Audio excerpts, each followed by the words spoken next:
Hello, morning grace to you, agency friends, agency family. Narito tayo muli sa ating morning grace service, Amazing Grace Mission Church. Salamat po at minsan pa tayong magkakasama-sama upang tayo po ay manalangin, tumanggap ng biyaya mula sa ating Panginoon. So napakaganda pong araw, no? Na sa bawat araw ay tayo po'y tumanggap ng biyaya. Maranasan natin ang kabutihan ng ating Panginoon.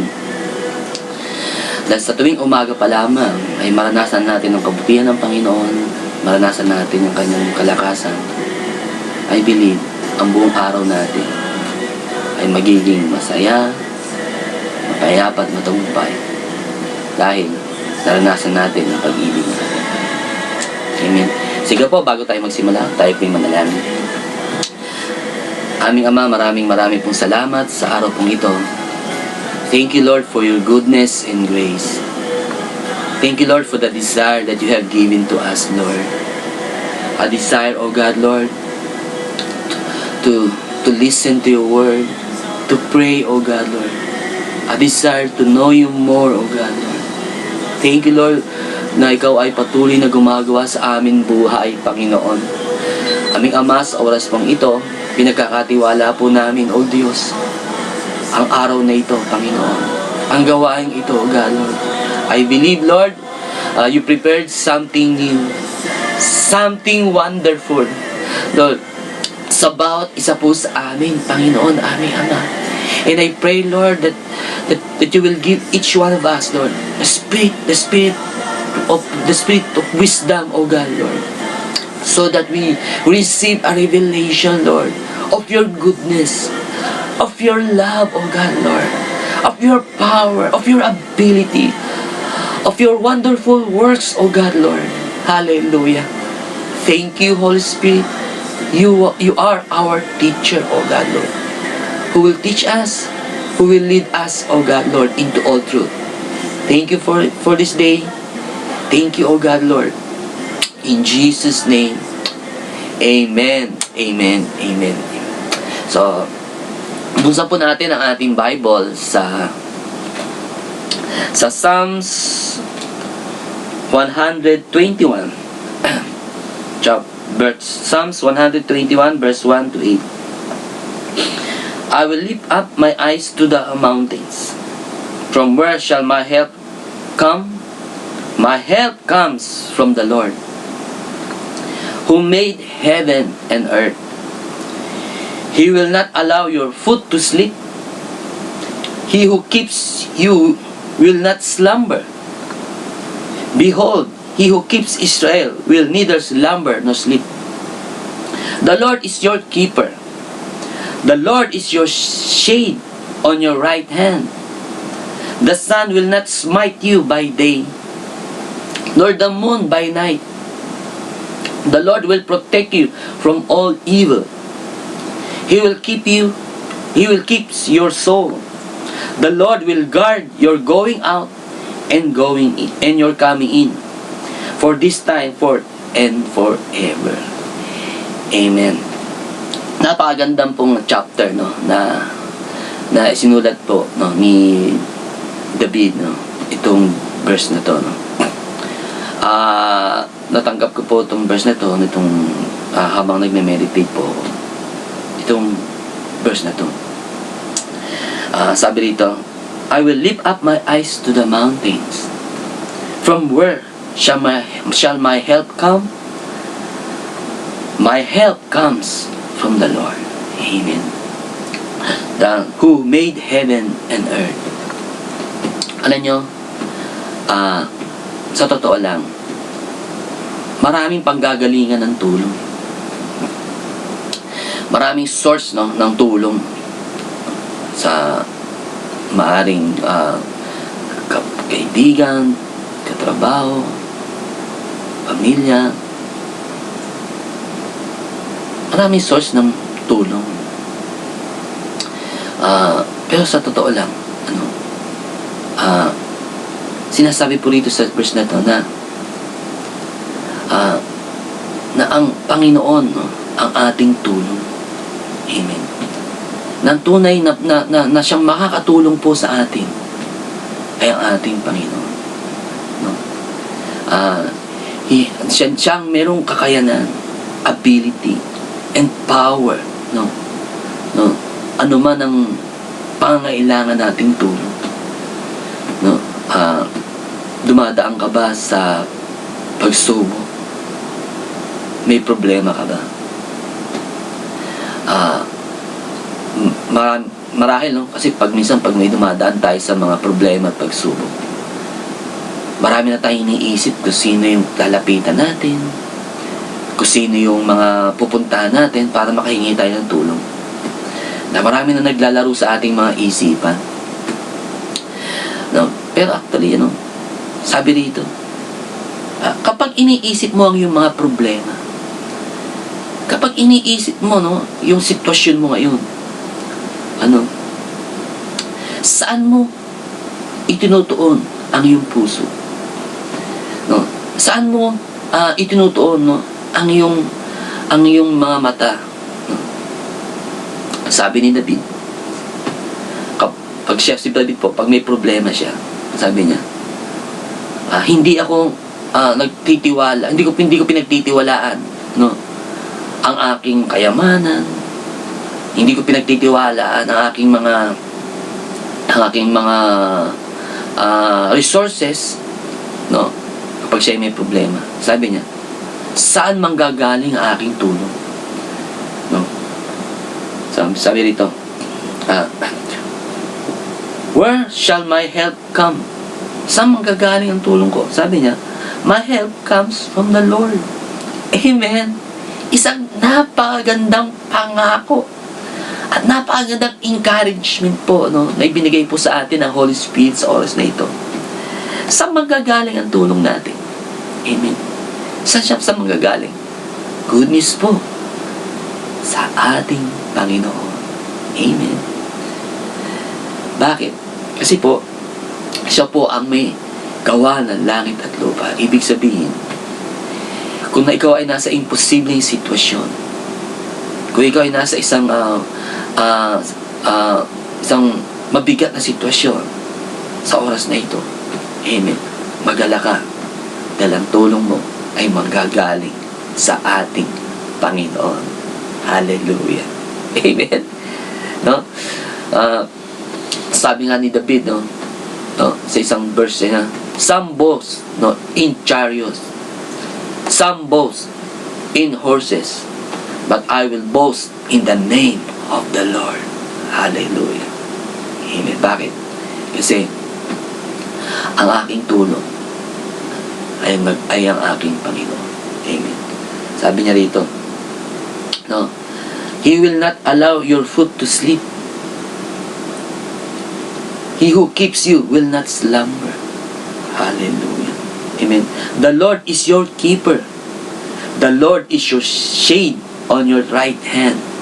The sun will not smite you by day, nor the moon by night. The Lord will protect you from all evil. He will keep your soul. The Lord will guard your going out and your coming in from this time and forth and forever. Hallelujah. Napakagandang pangako. Amen. Alam nyo, sinasabi lang po sa atin dito ng ating Panginoon, magtiwala po tayo sa Kanya. Trust in the Lord.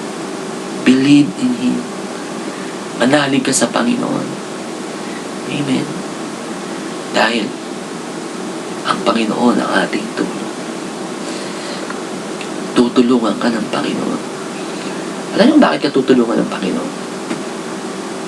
Kasi mahal ka niya. Mahal ka niya. Mahal niya ako.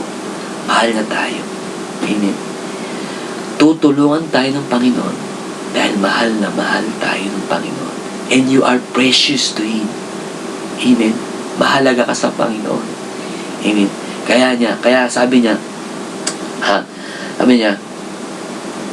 dito, The Lord will protect you from all evil. He will keep your soul. Hallelujah.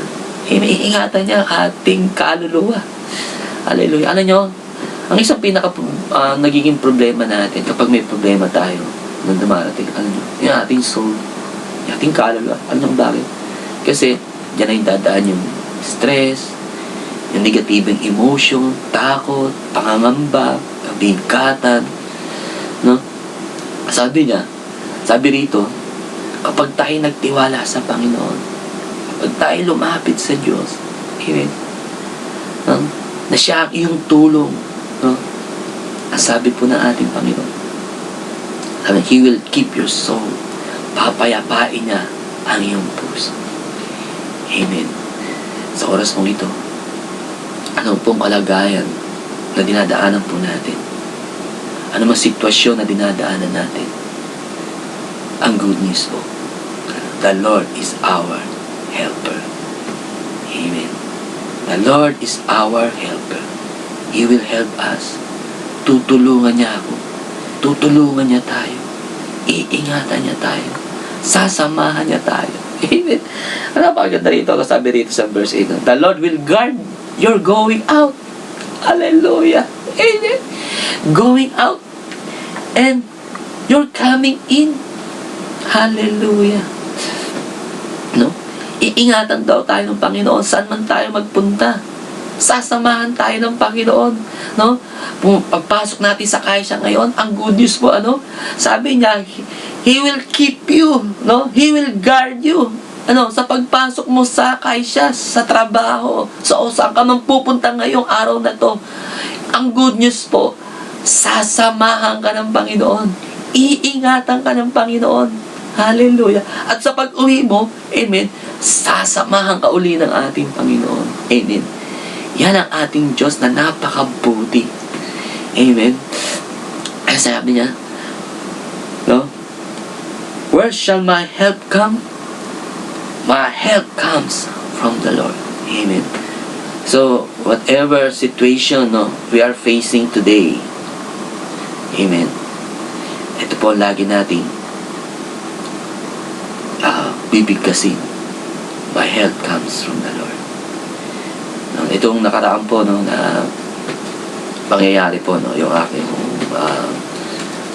nagkaroon po ng sakit po yung aking kapatid at nagkaroon po siya ng mabigat na problema at napakalaki po ang gagastusin po sa hospital. Actually, titingnan po natin at malaki po ng hinihinging halaga para sa operation. Nung nabalitaan ko yun, unang inisip ko agad, saan kami kukuha ng ganong pambayad? Saan kaya ako? Paano ko kaya matutulungan yung aking kapatid?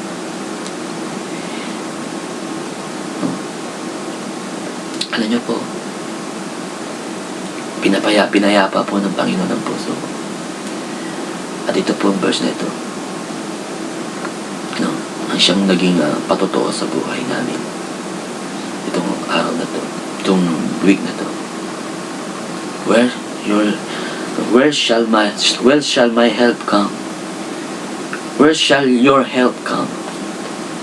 My help comes from the Lord. Amen. My help comes from the Lord. Ang tulong po natin ay mula sa ating Panginoon. Amen. Kaya magalak po tayo. Meron tayong Diyos na laging tutulong sa atin. Hindi siya sasawang tutulong sa atin. Amen. Hindi siya magsasawang tutulong sa buhay natin. Why? Because He is our Lord. He is our Savior. Amen. Sabi nga po sa isang kanta, He will come, no, and save you. Amen. Marahil, ginawa mo na lahat.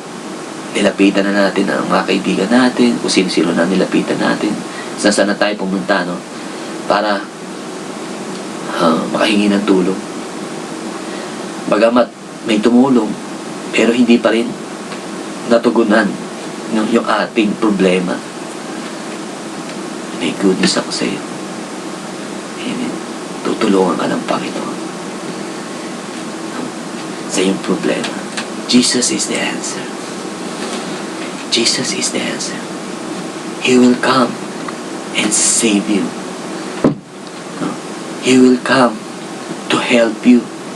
No? Sa anumang sitwasyon, anumang problemang dinadaanan natin, o anumang pangangailangan natin, He will come and save you. Hallelujah. What a wonderful promises. What a wonderful promise. Amen. Pag sinabi mo, He will come and save you. Amen. Anumang sitwasyon, anumang kalagayan, anumang oras, no, He will come to save you. Because Jesus is our Savior. Jesus is our helper. Hallelujah. Amen. He will come and save. So, ito po ang ating verses ngayon. So, tandaan niyo po. Dahil siya po ang ating tulong. Dahil siya po, no, ang ating Savior. Ito po ang gagawin niya sa atin. Amen. Sabi niya, He will not allow your foot to sleep. He who keeps you will not slumber. The Lord is your keeper. The Lord is your shade on your right hand. The sun will not smite you by day. Amen. Nor the moon by night. The Lord will protect you from all evil. He will keep your soul. Amen. He will, nasabihin, bibigyan niya ng kapahingahan ang iyong kaluluwa. The Lord will guard your going in and your coming in from this time forth and forever. Amen. So ito po ang ating message